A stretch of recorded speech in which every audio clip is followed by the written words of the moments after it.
Hey, welcome back, guys. This is day 2.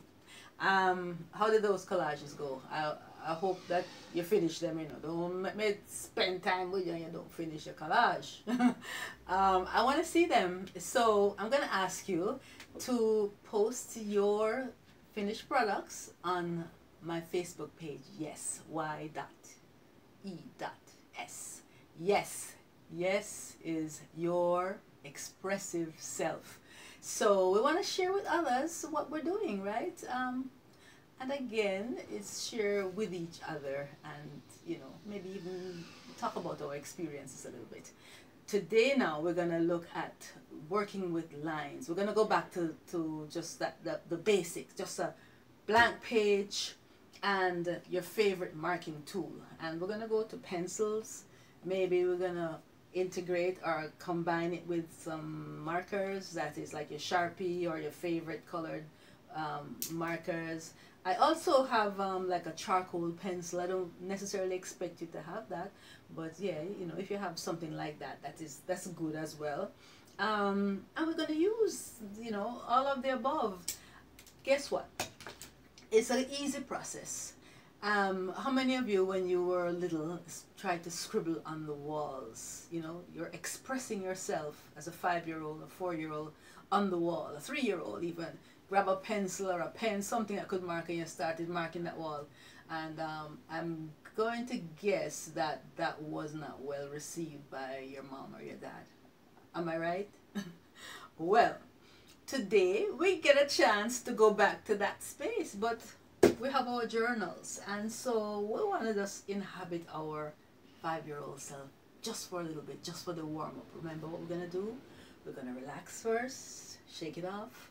We're going to take those 3 deep breaths, and we're going to let everything else go. And at the kitchen table, at your dining table, in your bedroom, in your studio, for those who have it, as I said before, we're going to start our process today of exploration and discovery in our visual journals. Alright, so I'm showing you this, and just to say that all of this artwork, this abstract here, this came out of my exploring my creative self in terms of being that little kid again, being able to scribble and make marks on a wall.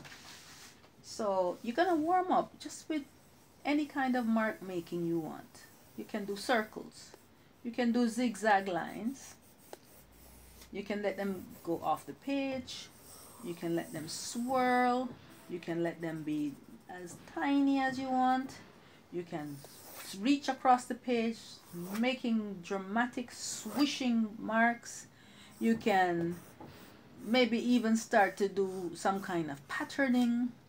Maybe you might want to do little circles, or triangles, whatever comes to you. You're exploring with pencil. Then if you had enough of the pencil, maybe your favorite colored marker can come into play, and you can not color in but start to make some other kind of marks that will add some new kind of feeling, new emotion, or just warm up your wrists. The idea behind this is not to make a beautiful work of art.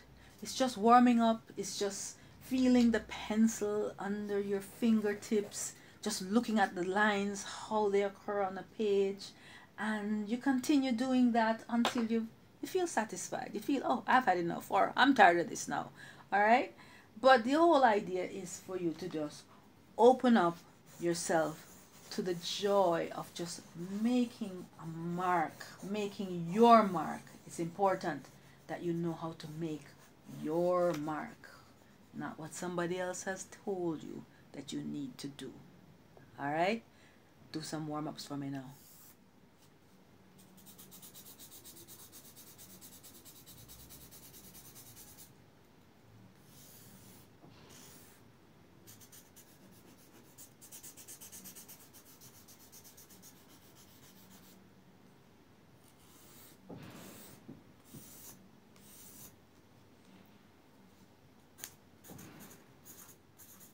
And now that you've had some fun making all these, I'll use an artistic word, scribble scrabbles, all of this now should be, you know, kind of loosening you up into something more.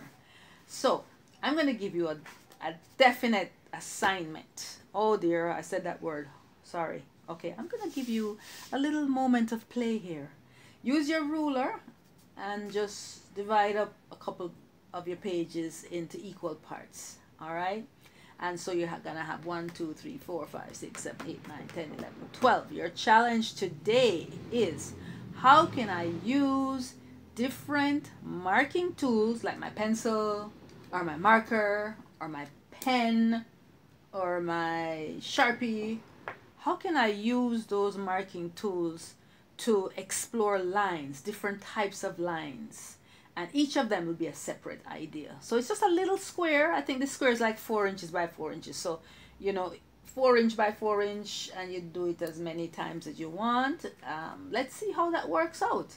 I'm going to start off, and then you can follow along, or you can pause the video and come back when you have made your explorations. All right, so maybe you can watch me for a little bit. All right. And then maybe I'll shade that in a little bit.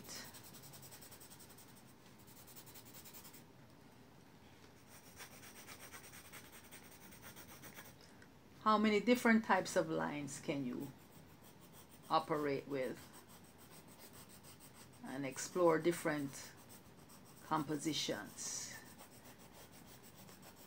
And then we can even look at it afterwards and say, you know, maybe give them a name, give each of them a name, or give each of them a title or an emotion or what we think was happening at that time. Again, if you feel stuck, just pause and breathe, be quiet, or, you know, go to a quiet space and start again. Alright, so guys, through the magic of the video, or as they say, through the magic of television, look at my group of compositions. I'm going to call them compositions. I have this one here that I just decided I worked with a big bold marker that was running out on me, so I feel like I need to grab my charcoal pencil and I go back over the shapes and emphasize some of them a little bit with a darker line, and that, I think, is kind of bringing up the design a little bit more.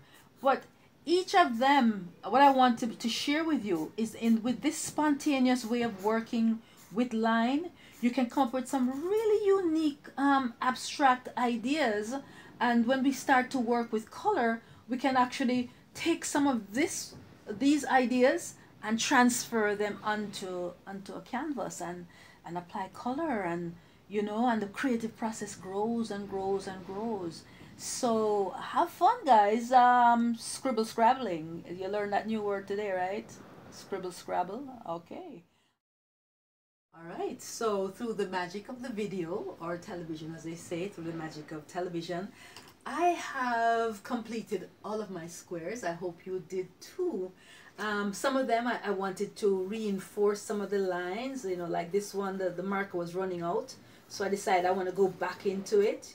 Not quite intuitive, but, you know, yeah, I'm thinking about the art now because I've done all of that work. You know what the amazing thing is?